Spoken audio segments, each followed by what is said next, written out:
આર્થિક સંકટ અને સતત ખોટથી ઝઝૂમી રહેલા પાકિસ્તાને પોતાની સરકારી એરલાઇન પીઆઈએને આખરે વેચી દીધી છે। આઈએમએફના કડક નિયમો અને નાણાકીય દબાણ વચ્ચે પીઆઈએને 13,500 કરોડ રૂપિયામાં ખાનગી રોકાણ સમૂહને વેચવામાં આવી છે।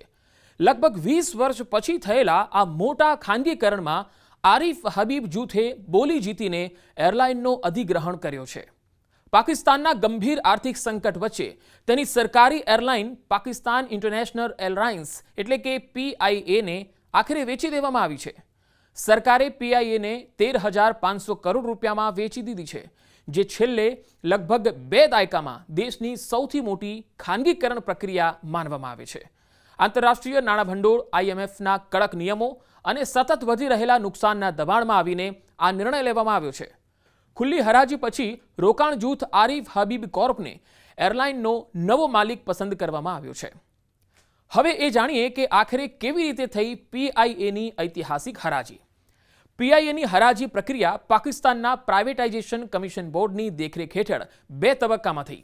પ્રથમ તબક્કામાં લકી સિમેન્ટ, ખાનગી એરલાઇન એર બ્લુ અને આરિફ હબીબ જૂથે સીલબંધ બોલીઓ જમા કરી હતી।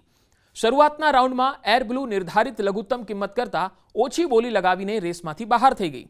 પ્રથમ રાઉન્ડમાં સૌથી વધુ બોલી 11,500 કરોડ રૂપિયા હતી, જેના પછી સરકારે બીજા રાઉન્ડ માટે બેઝ પ્રાઇઝ વધારીને 12,500 કરોડ રૂપિયા કરી દીધી।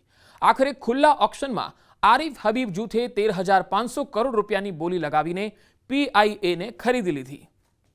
સરકારે આ હરાજીને સંપૂર્ણ પારદર્શી રાખવા માટે લાઈવ ટીવી અને સરકારી સોશિયલ મીડિયા પ્લેટફોર્મ પર પ્રસારિત કરી। હરાજીમાં પીઆઈએના 75% શેર વેચવામાં આવ્યા છે, જ્યારે બાકીના 25% ભાગીદારીને 90 દિવસની અંદર ખરીદવાનો વિકલ્પ આપવામાં આવ્યો। પ્રધાનમંત્રીના ખાનગીકરણ સલાહકાર મોહમ્મદ અલીએ જણાવ્યું કે આ માળખું આ પ્રકારે બનાવવામાં આવ્યું છે કે જેથી સરકારને યોગ્ય કિંમત મળે અને એરલાઇનમાં નવા રોકાણનો રસ્તો ખુલ્લો થાય।